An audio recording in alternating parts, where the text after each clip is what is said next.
ಮೊದಲೆಲ್ಲ ಗುಡಿಗೆ ಹೋದ್ರೆ ಹಿಂಗೆ ಭಸ್ಮ ಹಚ್ಕೊಂಡು ಸೀದಾ ಬಾಯಿಗೆ ಹೋಗ್ತಿತ್ತಿಲ್ರಿ. ದೇವ್ರ ಪ್ರಸಾದ ತಗೋದ ಆರೋಗ್ಯ ಚಲೋ ಇರ್ತೈತಿ, ಅದಕ್ಕೆ ತಗೋ ಅಂತ ಹೇಳ್ತಿದ್ರು ಹಿರಿಯರೆಲ್ಲ. ಏನು ಕಾರಣ ಇರ್ಬೋದ್ರಿಪ್ಪ ಅದಕ್ಕೆ?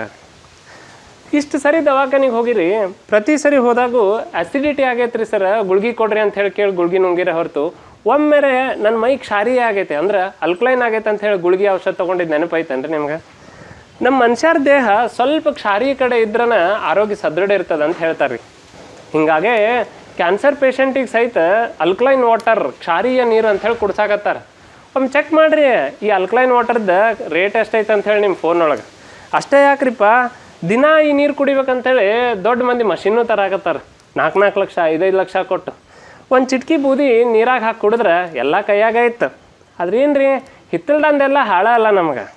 ಹೆಂಗೆ ಬೂದಿ ದೇಹ ಸೇರಿದ್ರೆ ದೇಹದ ಆರೋಗ್ಯ ಸದೃಢ ಆಗ್ತದಲ್ಲ, ಹಂಗೆ ಇದೇ ಬೂದಿ ಹೊಲಕ್ಕೆ ಸೇರಿದ್ರೆ ಹೊಲದ ಆರೋಗ್ಯನ ಸದೃಢ ಆಗ್ತದೆ. ಆದ್ರೆ ಏನು ಮಾಡೋದ್ರಿ, ದೇವ್ರ ಪ್ರಸಾದ ಹಂಗಿದ್ದು ಭಸ್ಮನ ಹಾಳಾಗೈತಿ. ಉದ್ದಿನ ಕಡ್ಡಿ ಹಚ್ಚಿದ್ರೆ ಪೊಲ್ಯೂಷನ್ ಅನ್ನೋ ಕಾಲ್ ಬಂದೈತಿ.